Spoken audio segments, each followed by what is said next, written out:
millions of Americans are impacted by identity theft, fraud, and scams every year. Yet most don't know where to turn. People assume you call the police, but victims often feel dismissed or overwhelmed. That's where the Identity Theft Resource Center comes in. The Identity Theft Resource Center is a 501c3 nonprofit charity organization, and we exist to help victims of crime, victims of identity theft and fraud, scams, to anything that has to do with an identity credential.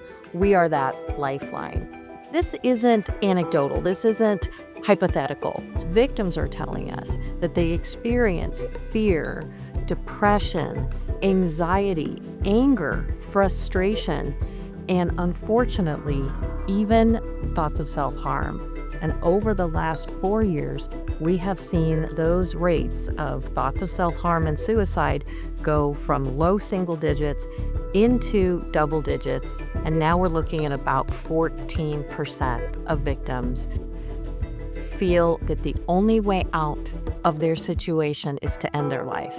Let that sink in. This crime has a huge impact. When victims reach out to the ITRC, they're connected with what we call an advisor.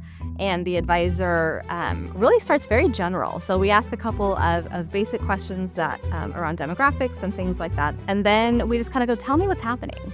Right? So we let the victim who calls in really share, or texts or calls or chats with us, just share in their own words what's happening.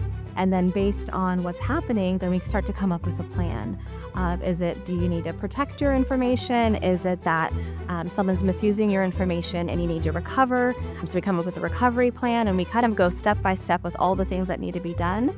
And then depending on where the victim's at, we might say, you know what, that's a lot. Let's start with step one. And that step one can vary depending on who the person is, what they're going through, how they feel personally about it, and then just how serious it is. It's a lot easier for people to get their heads around identity theft and fraud and scams when you can give them a source, when you can tell them where it all starts. And today, pretty much in every instance, even cyber attacks today, begin with a data breach. They begin with stolen data.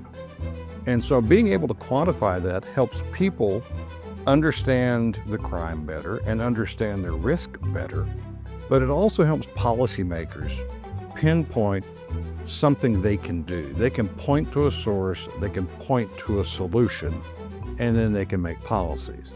But the fact that we have reached the point where virtually everyone's personal information, if you're an adult, has been breached or will be breached, that's an indictment that we're not doing enough. I actually learned of the Identity Theft Resource Center as a high-tech crime investigator.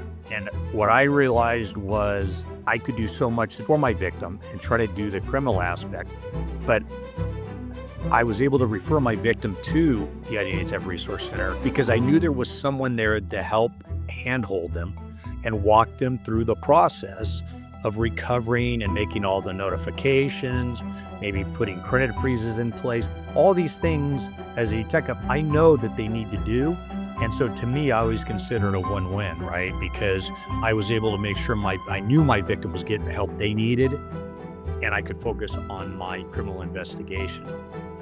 I think it's critical for police and nonprofit organizations like ITRC to work together because the problem of identity crime is pervasive.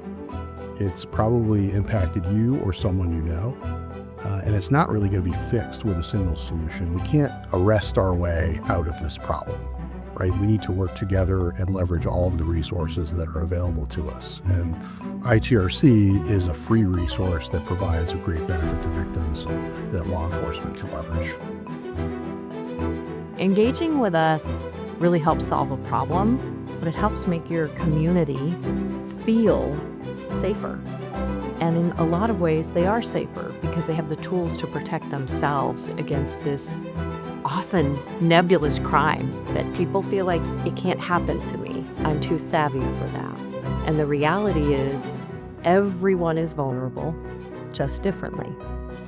And as soon as we acknowledge that to ourselves, I think we can build those meaningful partnerships.